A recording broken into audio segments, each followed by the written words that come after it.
out its biggest ever flu vaccination programme. It's going to start in September.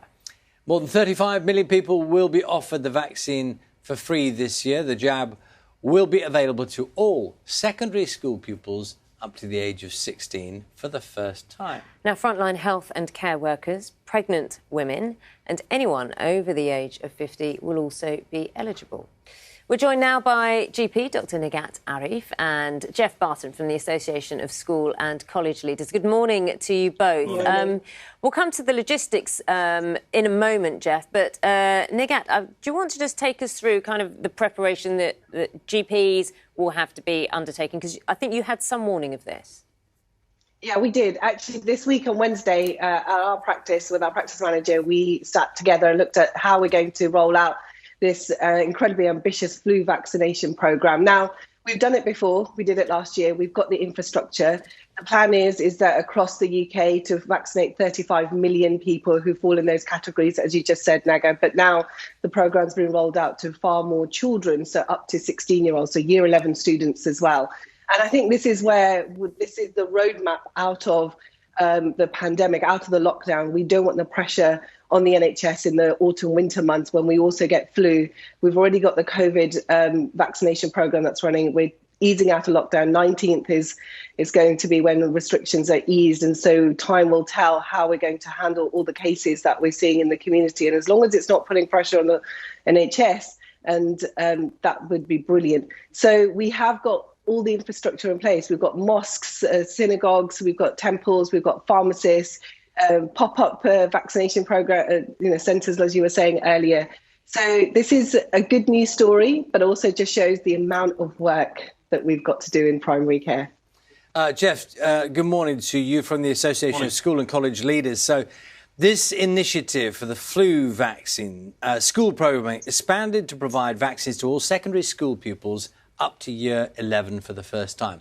Can you just sort of talk us through some of the practicalities and why you think that's a good thing if you do? Yeah, first of all, I think it is a good thing. I think probably some of the people who I represent, school and college leaders, their hearts will be sinking, thinking, hang on a minute, are we having to set up field hospitals again like we did previously? This is quite different, Charlie. It's something already in place with primary children, which is now going to be rolled out to secondary. And as I understand it, having just seen the guidance yesterday, the expectation, if I'm a head teacher of a secondary school, is that what will be needed from me is one person to administer and to liaise with parents and so on, and one large space, the sports hall, for example.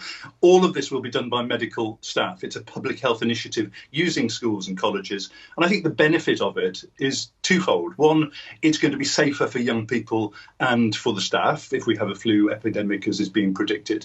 But secondly, it's good news, isn't it? Because it finally feels as if we are giving priority to educational continuity for those young people, so they can start September with a sense that the adults in the room are doing everything they can to look after them right up to the age of 16.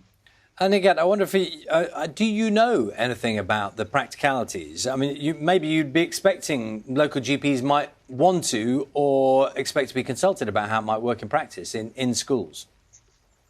So we are being consulted already. We haven't got the actual practicality set in place yet because, like I said, this is so new that it's only been within this week. But I'm really pleased that Jeff highlighted the fact that we are trying to make sure that the children's education isn't disrupted in the winter months. They've had such catastrophic effect on their education. We just cannot afford to do that. So as GPs, as primary care providers in the community, we're going to do our best to make sure that we ward off any other illnesses that could impact on that. And the thing that we will have an issue with are going to be supply, but we've got good reassurance from Public Health England that supply will be okay. And then also whether we can just allow people to make those decisions, because it is a choice. We still have vaccine hesitancy within the community, and we've got that mostly in the young. And so we need to still do that educational groundwork. And that's ongoing with us as well. We're still doing it as GPs. And I'm sure that Jeff will agree with me. At schools, they will continue to engage with parents to make sure that educational aspect of why the vaccine is necessary will continue. So, Jeff, what has the communication been with parents? Because, of course, there is vaccine hesitancy, but there's also the fact that so many of us haven't really been exposed to as much of the flu virus because of social distancing, face coverings, etc.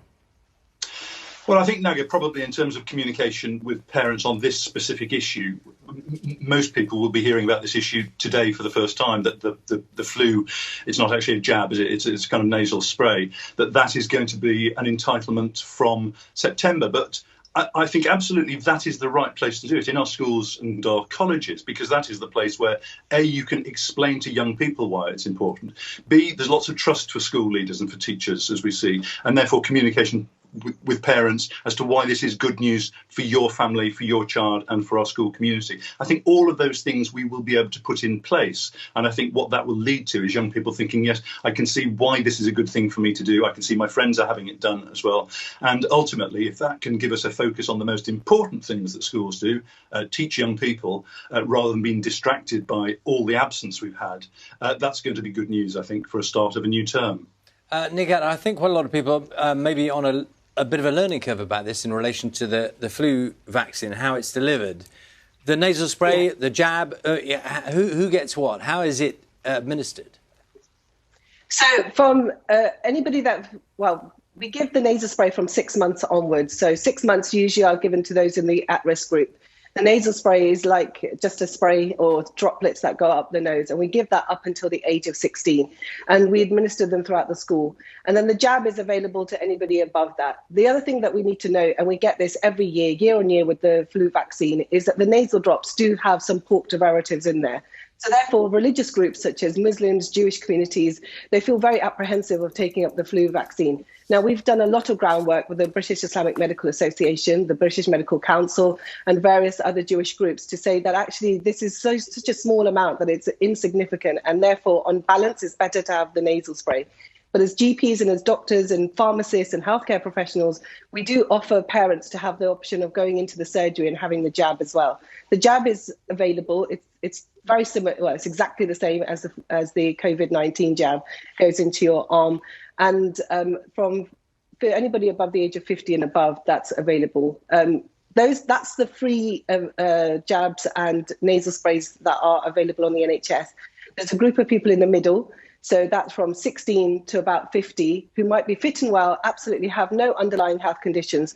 They can also volunteer and go and buy and go and pay for a jab. And roughly it costs around £11. So there's a various amount of options. There's going to be lots of information that's going to be available coming through to allow people to have the opportunity to take it. And the most important thing is please take the jab. That's because we need to make sure that we don't have a flu epidemic in the middle of the pandemic that we've got, and try and safeguard children and our communities as much as possible. Dr. Naga Arif, thank you very much for your time with us, and Jeff Barton, Association of School and College Leaders from the Association, thank you very much for your time as well. Thank you. 18 minutes past 8. One of the things that's become clear over a lot of things everyone is experiencing is that schools have